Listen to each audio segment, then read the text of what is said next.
when she is also 13 months of age, adjusted for her prematurity. Chloe looks very closely to use what vision she has. She's crawling independently around her environment. It won't be long until she's walking. She pulls up to a stand and cruises around her toys. And I don't think you're upset about it at all, are you? She's also much more vocal than when we last saw her. One of the problems that we're having with Chloe is that she isn't really using a committal touch. She's using what we call the flick and lick, which is where she just flicks her hands and licks objects. And it's not committal because she's not really exploring it well with her palm of her hands or anything that gets texture. She's not putting things in her mouth. And so she's just basically exploring in a very safe distance, and we would like her to be more committed in her exploration. Chloe is progressing in her social development. There you go, peekaboo! She's actually much more affectionate toward us. For a while, she was kind of wanting to do her own thing, but lately she's more clingy, I guess, but in a positive way, I think. Much more loving, cuddly.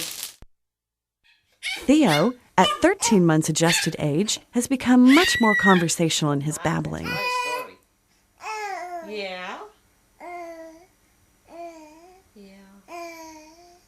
Theo is using his hands more to explore and gain information he cannot get visually. It's empty now, isn't it?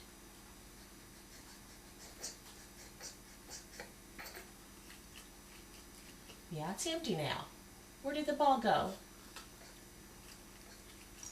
Theo has made tremendous progress in his pursuit of independent mobility. He can now pull to a sit independently. He practices with such persistence.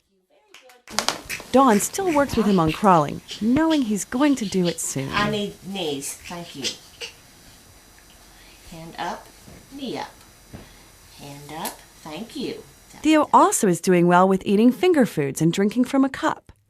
He's developing his pincer grasp, though cannot yet pick up the Cheerios, which are very small. Theo's in the process of learning tons in every area. His main focus right now, though, has been and will be for some time probably gross motor, because he is a very mobile baby. He wants to be up and going. He'll do just about anything he has to do that. All of our babies have made great strides in their developmental skills during the second half of their first year. However, we have seen that visual impairment can impact their progress. Professionals and parents can help mitigate developmental delays. For the baby with limited vision, it is especially important to talk to your baby a lot to help with language and concept development. Summer is hot, like the big yellow sun. Provide sound motivators to stimulate movement out into the environment.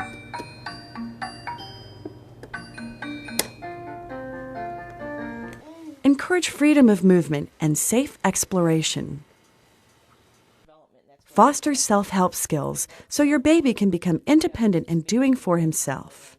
And remember, be patient and give your baby lots of opportunities to practice and learn new skills. We take 2 steps forward and 1 step back, and so that's sort of been it. And, you know, all the experts I've talked to have just seemed to think it's just a matter of being patient and that it'll all eventually fall into place.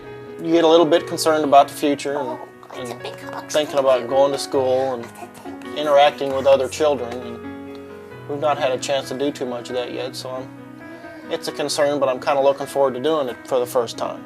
But you know, really, I guess if you think about it, it's not going to be all that different from what every other parent experiences, I guess. Read, get involved with other parents, because it really helps, because they can give you hints on things that they've tried and done. And just play with your child, enjoy them.